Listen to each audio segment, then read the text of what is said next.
Per non finire appunto con la pistola accanto al comodino ci deve essere due cose: delle squadre di polizia più capillari, dei controlli molto più capillari e stringenti e una certezza della pena. Cioè nel momento in cui qualsiasi reato uno fa bisogna avere una giustizia veloce e certa, perché anche questo è un deterrente. Molto spesso ho sentito in questi ultimi mesi di campagna elettorale, no, qualcuno che si vantava che le denunce sono diminuite, ma se noi andiamo a vedere poi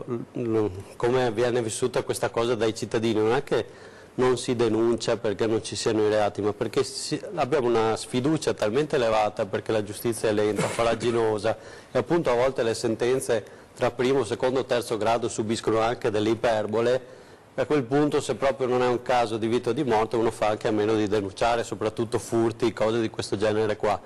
Uno magari si affida più all'assicurazione e lascia perdere. E invece questa cosa non va bene, perché son di lasciar perdere, si finisce che appunto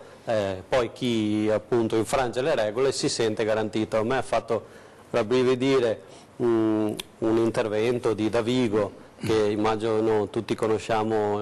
Camillo Davigo, che ha scritto il suo ultimo libro e l'estrema sintesi è che infrangere la legge in questo paese attualmente conviene,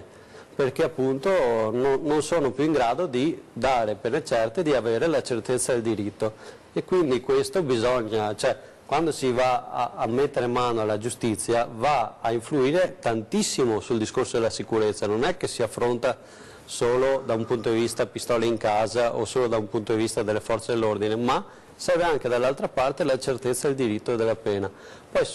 volevo commentare che prima non l'ho fatto, anche la scena prima dei 6 poliziotti che si sono fatti scappare una persona.